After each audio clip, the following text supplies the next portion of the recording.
At the end of the day, we are trying to fight fast fashion and massive production, so it doesn't make sense to produce thousands of items. We don't have machines doing these products. We have them made each one by hand because our items are unique and different, but they're not different to the extent where you would not like the item you receive.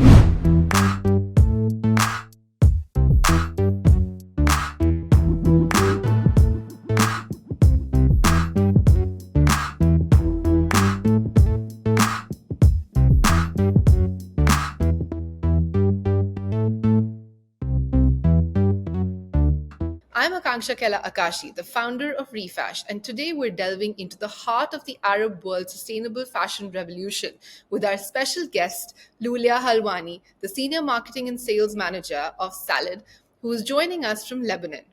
Salad is a brand born from FabricAID, a social enterprise dedicated to reducing waste in the apparel industry by repurposing clothing. At Salad, a talented team designs an ethical ready to wear line using donated suit fabrics, supporting marginalized families. Join us as we explore how Salad's vision is setting new standards for sustainable practices in the region and transforming perceptions of upcycled fashion. Welcome, Lulia. We're excited to hear your insights and learn more about your impactful work. Thank you so much, Akanksha. Thank you so much. And I would like to say thank you to the whole Refash team. What you're doing is extremely cool. And it's really relevant as well right now. That's really kind of you. Reflecting on the origins of salad, could you share with us how the concept of salad emerged from the foundational principles of FabricAID? Yes, so I'm going to tell you a little bit about FabricAID first. FabricAID is a social enterprise. Basically, what we do is we collect, sort, upcycle, and resale secondhand clothes, providing a dignified shopping experience for marginalized communities and also limiting the impacts of the fashion industry on the environment and on society. Um, After collecting a lot of donations, sorting them, fixing them, and then selling them at micro prices at our stores, this is where we provide a dignified shopping experience. We found that we've been collecting and collecting a massive amount of suits that we were unable to sell. So people living in marginalized communities do not use suits much due to the reasons of not needing them in work or not needing them in certain occasions.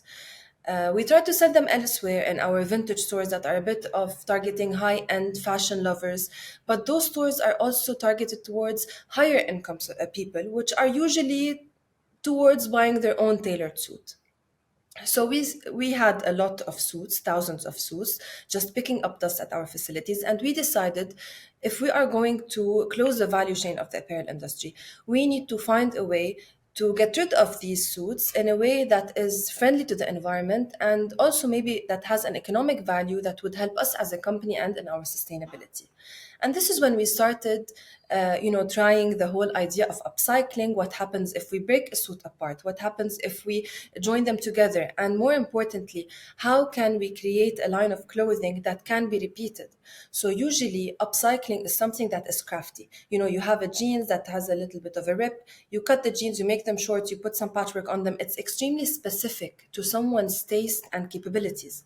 But when we want to create a brand, you have to create something that you sell online. If someone sees it, they're going to want another one of it. So you need to create something that can be repeated and in a matter of production can be facilitated in a day-to-day process. And this is how we started to experiment with our pattern cutters and designers to come up with the first collection that eventually is now the brand. That's really, really interesting and a very creative way to kind of find a solution to a problem that you guys, saw in this entire value chain. So, can you take me through how many pieces of suits, how much suiting fabric did you actually have? And do you kind of make it into textile to then use it into, to create the upcycled pieces, or how does that work? Yes. So when we started coming up with the idea, we were starting off at about 4,000 suits. So the number was heavy, especially that they need care. And as you know, textiles are not something that can sit forever. You need to clean them regularly. You need to keep them away from the sun. You need to take care of them. So them sitting there was a lot of cost taking up space in the warehouses. So that's where we started. Obviously, the numbers have changed, but the starting point was, you know what, we have these 4,000 suits. We need to do something with them. We were able to see common things, even if the sizes are different, you generally have a surface area that allows you to create certain designs from them. So the back, for example, is relatively uniform in all suits, cut-wise or pattern-wise. So you can cut the back of the suit or the back of the blazer into the biggest piece you have. Whereas the sleeves are relatively smaller, but when you open them and lay them flatter and patch them together, you can actually create pants from the sleeves and then maybe create tops from the pants. So creating those patterns, we sometimes have waved collections. You can see there's a wave cut. You sometimes see other things that are patched work. The good thing is that suits are usually unified in color. So grays and blacks and dark blues, they go together anyway. So when you mix and match these colors, our clients know they're either buying a black, a gray, or a blue. And mixing those together is what makes the item, extremely interesting. The item I'm wearing, nobody else is wearing. And we saved ourselves a lot of trouble in sizing, because when you're getting the suits, you're not really specific to size. Our collection is mostly ready to wear that is genderless and one size fits all. So you have harnesses that you can adjust through buckles. Accessories helped us a lot as well. So this is how we were able to take it from suit to raw material pieces, and then those pieces, patterns, and then into a new garment. Going back to FabricAID, how many stores of FabricAID did you start? When did FabricAID start? How many stores do you have of FabricAID, and what's the size at Salad today in terms of the employees, and also the number of sort of collections that you're coming up with? Yes. So FabricAID has multiple retail brands. We have the Souq Al Khlanj brand that targets marginalized communities. We have the Aukaz brand that is a barter store concept. We have Second Base, that's vintage stores. Between Lebanon and Jordan, we have a total of 15 stores. Salad is not a brick and mortar concept. It was an online concept. Salad is not a brand that we want to open as a store like our other stores. At the end of the day, we are trying to fight fast fashion and massive production, so it doesn't make sense to produce thousands of items. We're producing key items that are on the affordable end when compared to other upcycling brands. They are on the affordable end. They are handmade. We have 9 tailors so far. We have a pattern cutter, a designer, a production manager. So if we're talking about the Salad team alone, but of course there's support from the back office of FabricAID. We are a total of about 90 employees. So Salad is one of our upcycling brands. Our other brand is a merchandise brand that works with corporates, because that's where all of the other, what we call scrap, comes in, because Salad is a high-end brand, so you need high-end materials. But the other denims that are left over, and the t-shirts and the shirts and things like that are very difficult to upcycle, those we create from the merchandise, like tote bags and pencil cases and backpacks, and collaborations with corporates. Interesting. How do you ensure a consistent supply of materials from clothing donation bins? Okay, so this is actually the most difficult part of our business.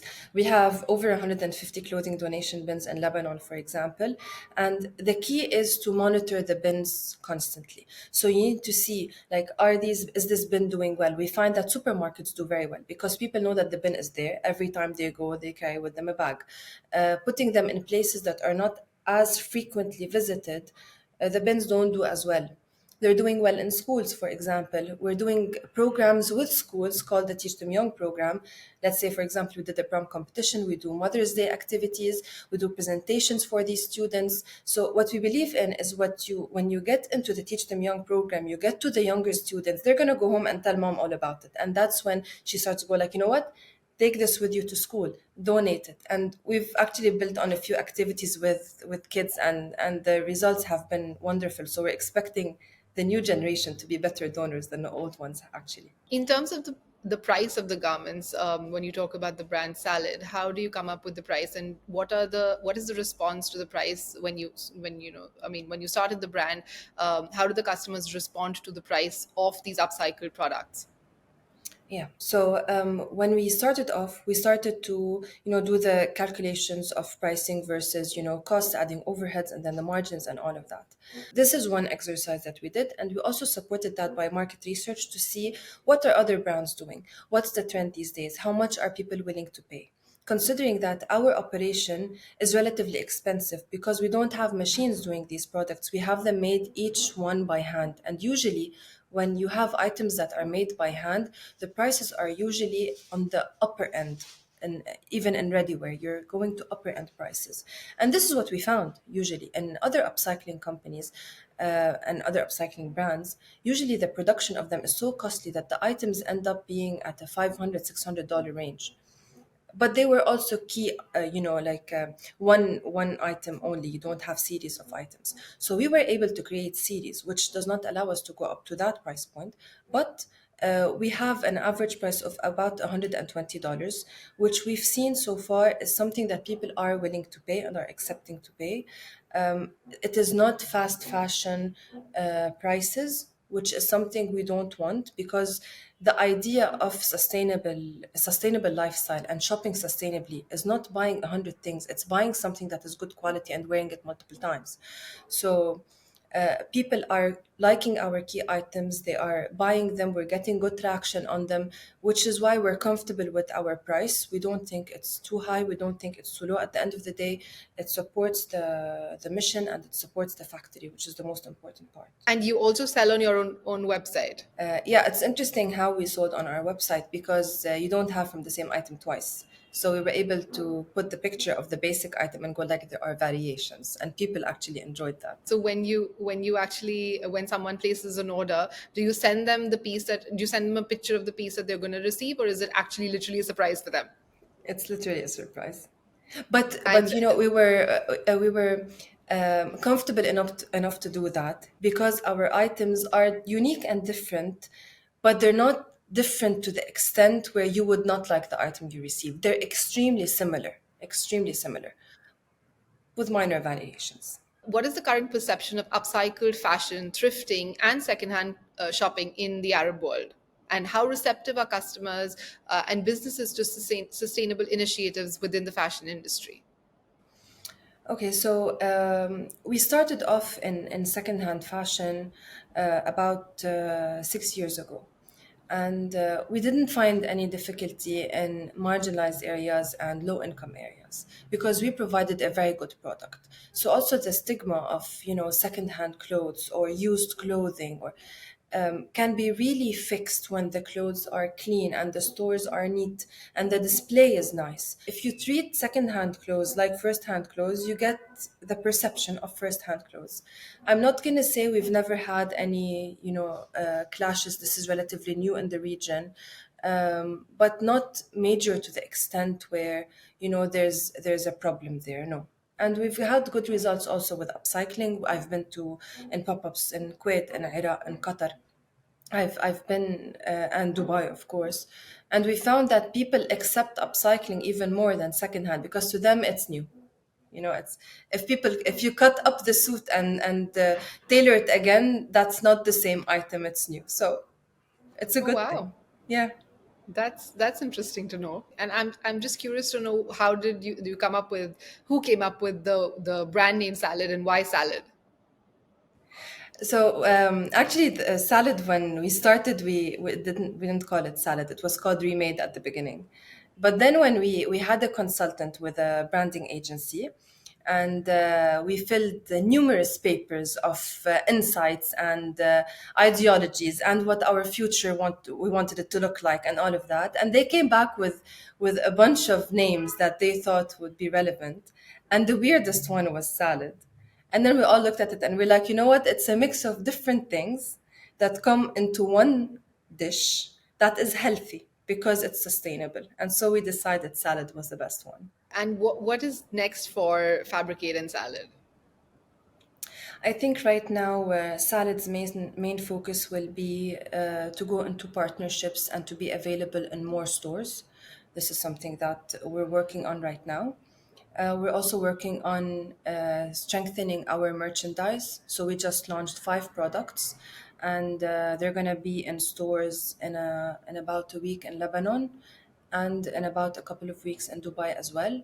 So this is something that is very important to us because, as I mentioned, merchandise removes a lot of leftover scrap.